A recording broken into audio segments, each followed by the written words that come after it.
आज बीजेपी और election commission of India उससे आगे बढ़ गए हैं। सीधा सीधा वोटर लिस्ट कैप्चरिंग कर रहे हैं, हर बूथ पे घोटाला कर रहे हैं। हंसी की बात यह है कि उन प्रमाण पत्र में से कुछ प्रमाण पत्र पाने के लिए आपको आधार कार्ड पहले दिखाना पड़ता है। आधार कार्ड मान्य नहीं है, लेकिन आधार कार्ड दिखा के जो प्रमाण पत्र बनवाओगे वो मान्य।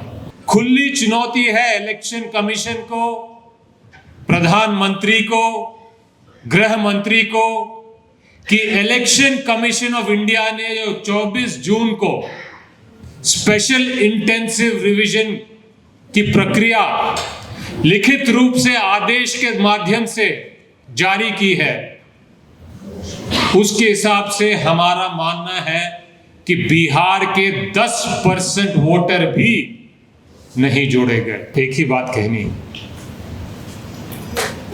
स्पेशल इंटेंसिव रिवीजन बिहार का संविधान और बाबा साहब के दिए हुए वोट का हक मारने की साजिश है। आंकड़े क्या है, कैसे हैं, कितने हैं, ये मायने नहीं रखता।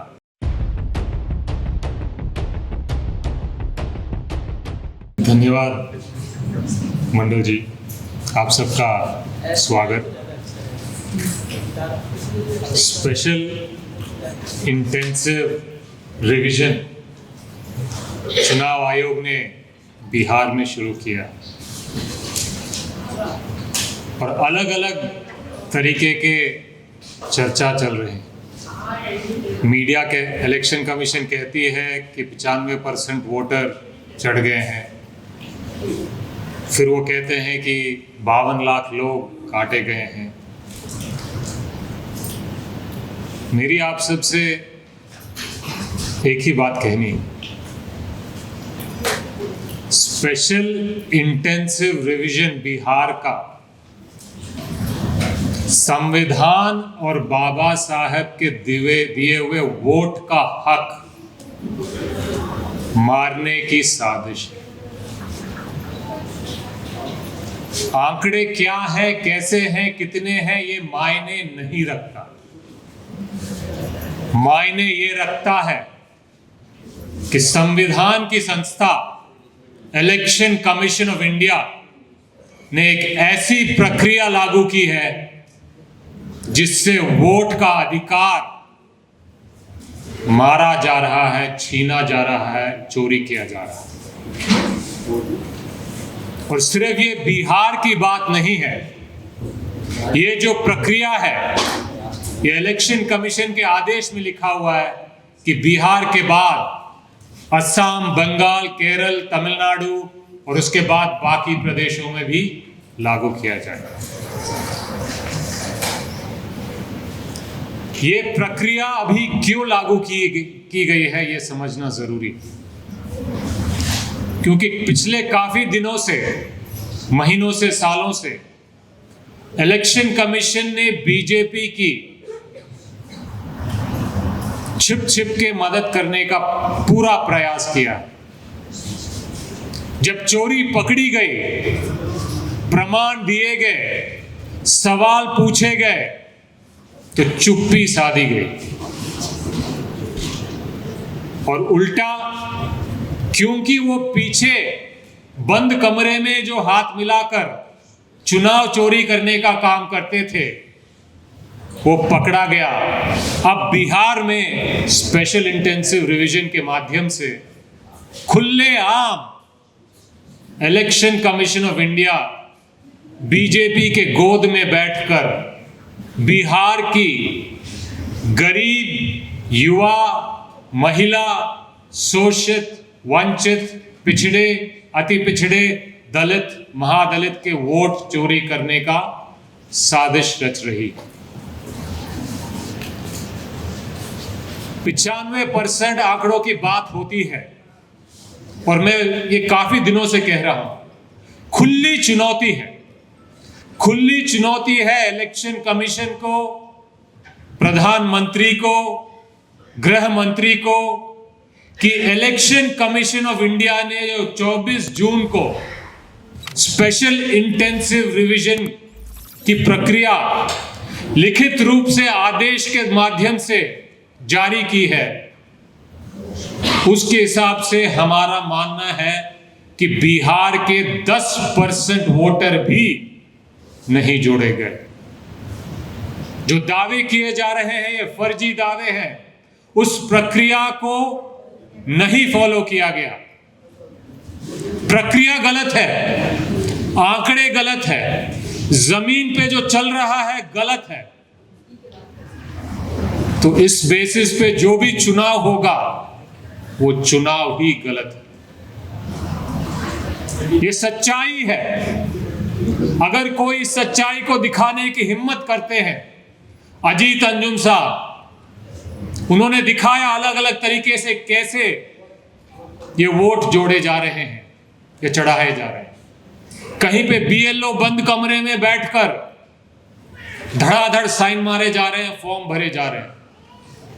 कहीं पे जिस आदमी ने अपने प्रमाण पत्र दिए ही नहीं उसका नाम चढ़ गया।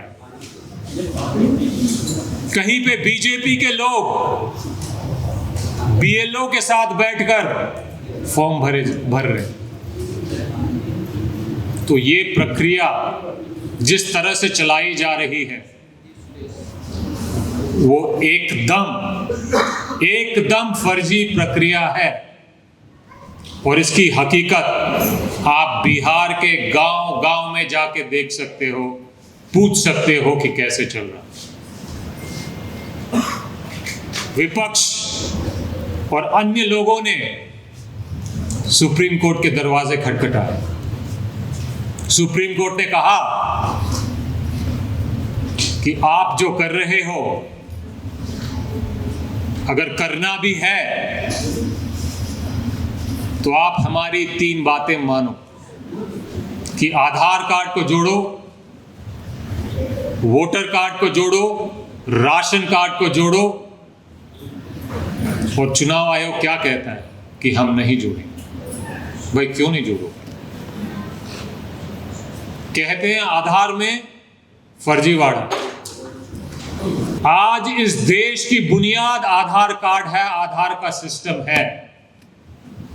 अगर वो फर्जी है तो या तो उसको सुधारो या उसको पूरी तरह बंद करो। आप चुनावी प्रक्रिया में चुन के नहीं कह सकते कि आधार मान्य नहीं। अगर अमान्य है तो केवाईसी में भी अमान्य होने चाहिए और हर जगह अमान्य होना चाहिए, क्योंकि फर्जीवाड़ा अगर यहां चल रहा है तो वहां भी चल रहा है। अगर आज आप आधार कार्ड को बंद करोगे तो ये देश बंद हो जाएगा। उसको सुधारो, मंजूर है। चुनावी प्रक्रिया में आप उसको कैसे रोक सकते हो? आज हिंदुस्तान में सबसे ज्यादा जो प्रमाण पत्र लोगों के पास है वो आधार कार्ड। गरीबों के पास Aadhaar card, ration card, voter card, MNREGA card रहता है। ये चारों अमान्य है। और आप जिन प्रमाण पत्रों को लाते हो, कहते हो कि ये मान्य है। हंसी की बात यह है कि उन प्रमाण पत्रों में से कुछ प्रमाण पत्र पाने के लिए आपको आधार कार्ड पहले दिखाना पड़ता है। आधार कार्ड मान्य नहीं है, लेकिन आधार कार्ड दिखा के जो प्रमाण पत्र बनवाओगे वो मान्य है। ये कैसा तुगलकी काम है? और इससे किसको फायदा होता है? वो गरीब जिसके पास प्रमाण पत्र नहीं है, वो आधार कार्ड लेके जाएंगे, सरकारी अफसर को पैसा पकड़ाएंगे और प्रमाण पत्र बनवाएंगे। फिर बीएलओ के पास जाएंगे, वो क्या मांगेंगे क्या नहीं मांगेंगे पता नहीं। वहां पे दोबारा उनके जेब से खर्चा होगा। और कहीं कहीं मैंने तो सुना है लोगों को कहते हुए कि भाई हमें फॉर्म में क्या लिखना है क्या नहीं लिखना है हम जानते नहीं थे, तो किसी को पकड़ा हमने उसको 100 रुपये दिए कि भाई आप हमारे फॉर्म भरवा दो, और फिर फॉर्म जमा करने पड़े। ये कैसी प्रक्रिया है? बिहार में सबसे ज्यादा गरीब लोग हैं। हिंदुस्तान में अलग अलग प्रदेशों के तुलना में बिहार में काफी ज्यादा गरीबी है, इसीलिए पलायन इतनी ज्यादा है। वहां पे 30 दिन के अंदर 8 करोड़ लोगों को वोटर लिस्ट पे चढ़ने के लिए अलग अलग तरीके के प्रमाण दिखाने पड़ रहे हैं। इसकी क्या जरूरत थी? क्यों कर रहे हो ये? जनवरी से लेके आपने जून तक वोटर लिस्ट पे सुधार किया, लेकिन जून आते आते आपको पता चल गया कि भाई माहौल खराब है। अगर अच्छी लिस्ट पे वोटिंग होगी तो बीजेपी सरकार में नहीं आई। तो बीजेपी को जिताने के लिए आपने, इलेक्शन कमीशन ऑफ इंडिया ने एक तुगलकी फरमान जारी की और बिहार की जनता को परेशान करने का काम कर रही है। पिछले बार 2020 में विधानसभा चुनाव में सत्ता और विपक्ष के बीच में 20,000 वोट का भी फर्क नहीं था। इस प्रक्रिया के माध्यम से कितने वोट कटेंगे, कब कटेंगे, क्यों कटेंगे, कोई नहीं बता पाएगा, क्योंकि फाइनल वोटर लिस्ट सितंबर 30 को अपलोड होने वाला है। ये बात ध्यान से सुनिए, फाइनल वोटर लिस्ट सितंबर 30 को अपलोड किया जाएगा और 1 सितंबर से 30 सितंबर तक किसका नाम कट रहा है, क्यों कट रहा है, ये किसी को पता नहीं चलेगा, क्योंकि ये काम ईआरओ बैठकर करेगा।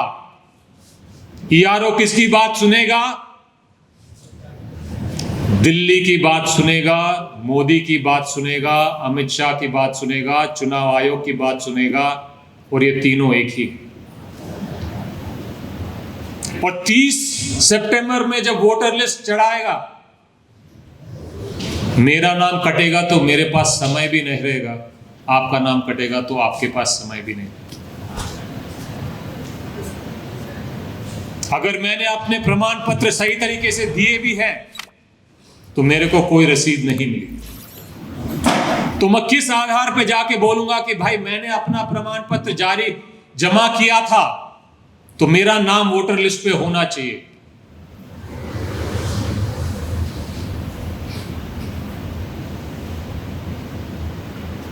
पहले जमाने में बूथ कैप्चरिंग कर कर गरीबों का वोट मारा जाता था।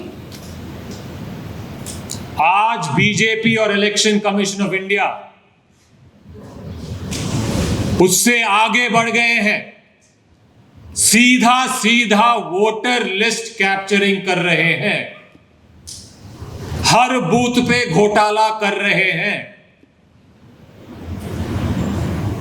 बिहार और भारत के गरीब, युवा, महिला, पिछड़ा, अति पिछड़ा, वंचित, शोषित, दलित, महादलित की वोट को छीन छीन के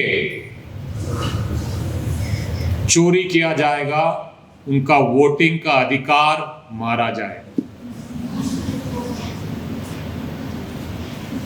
उसके बाद ईवीएम से चुनाव हो या बैलेट से चुनाव हो, यह मायना रखता ही नहीं है, क्योंकि वोटर लिस्ट पे कब्जा कर लिया गया। आज मैं किसी से सुबह मिला था, उनके परिवार में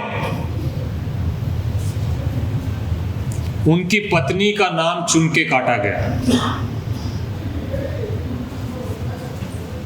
उन्होंने पकड़ लिया और वोटिंग से पहले, ये बिहार की बात नहीं है, एक और प्रदेश की बात,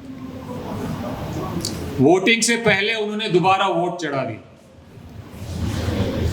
और जब फाइनल लिस्ट जारी हुआ तो पता चला कि उनका वोट उस बूथ में नहीं, 4 किलोमीटर दूर एक बूथ में जारी किया गया, जोड़ा गया।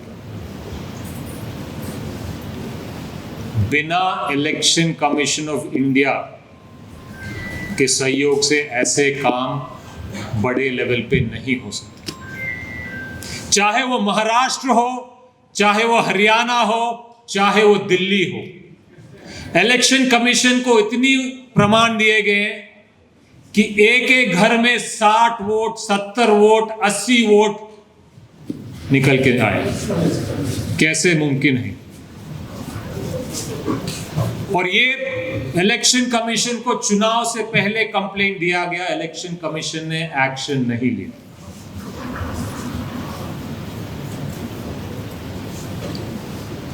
ये इलेक्शन कमीशन हिंदुस्तान की जनता के वोट के अधिकार को बचाने के लिए बनाया गया था, और वही इलेक्शन कमीशन आज उस वोट को चोरी करने में बीजेपी का सहयोग कर रहा है, और इसको बिहार और भारत की जनता नहीं स्वीकारेगी। उनकी आवाज बनकर हम सब, सड़क हो, बिहार का सदन हो, हिंदुस्तान का सांसद हो, न्यायालय हो, जहां भी जाना पड़ेगा जाएंगे, इसका विरोध करेंगे। ये हमें बिल्कुल मंजूर नहीं। मुझे इतनी बात करनी है। आप आए, आपने हमारी बात सुनी, दिल से धन्यवाद, आभार। जय।